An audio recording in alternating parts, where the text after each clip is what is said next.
Hello, I'm Se번스즈키 speaking for ECHO, the Environmental Children's Organization. We're a group of 12 and 13-year-olds trying to make a difference. Vanessa Suddy, Morgan Geisler, Michelle Quigg, and me. We've raised all the money to come here ourselves, to come 5,000 miles to tell you adults you must change your ways. Coming up here today, I have no hidden agenda. I am fighting for my future. Losing my future is not like losing an election or a few points on the stock market. I am here to speak for all generations to come. I am here to speak on behalf of the starving children around the world whose cries go unheard. I am here to speak for the countless animals dying across this planet because they have nowhere left to go.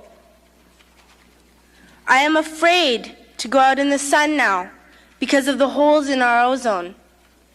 I am afraid to breathe the air because I don't know what chemicals are in it. I used to go fishing in Vancouver, my home, with my dad until just a few years ago we found the fish full of cancers. And now we hear of animals and plants going extinct every day, vanishing forever. In my life, I have dreamt of seeing the great herds of wild animals, jungles and rainforests full of birds and butterflies, but now I wonder if they will even exist for my children to see. Did you have to worry of these things when you were my age? All this is happening before our eyes, and yet we act as if we have all the time we want and all the solutions. I'm only a child, and I don't have all the solutions. But I want you to realize, neither do you. You don't know how to fix the holes in our ozone layer. You don't know how to bring the salmon back up a dead stream. You don't know how to bring back an animal now extinct. And you can't bring back the forest that once grew where there is now a desert. If you don't know how to fix it, please stop breaking it. Here, you may be delegates of your government, business people, organizers, reporters, or politicians, but really, your mothers and fathers, sisters and brothers, aunts and uncles, and all of you are someone's child. I'm only a child, yet I know we are all part of a family. 5 billion strong. In fact, 30 million species strong. And borders and governments will never change that. I'm only a child, yet I know we are all in this together and should act as one single world towards one single goal.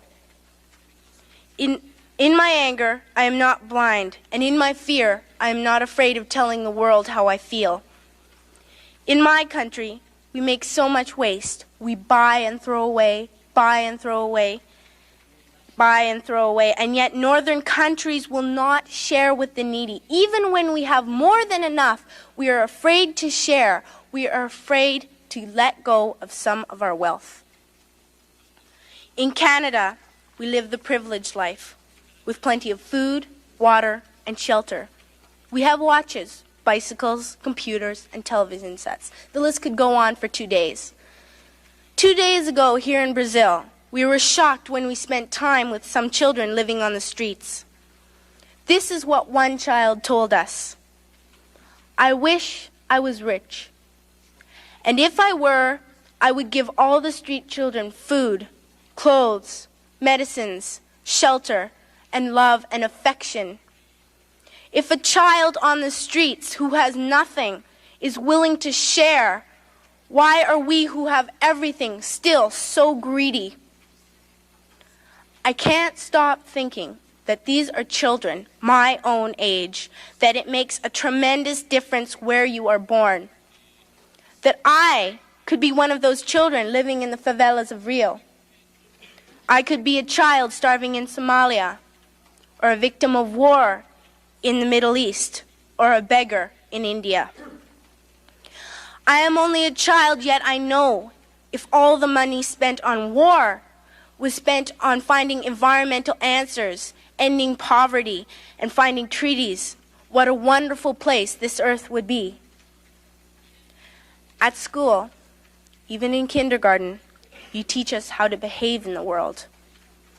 You teach us not to fight with others, to work things out, to respect others, to clean up our mess, not to hurt other creatures, to share, not be greedy. Then why do you go out and do the things you tell us not to do? Do not forget why you are attending these conferences, who you're doing this for. We are your own children. You are deciding what kind of a world we are growing up in. Parents should be able to comfort their children by saying, everything's going to be all right. It's not the end of the world, and we're doing the best we can. But I don't think you can say that to us anymore. Are we even on your list of priorities? My dad always says, you are what you do, not what you say. Well, what you do makes me cry at night.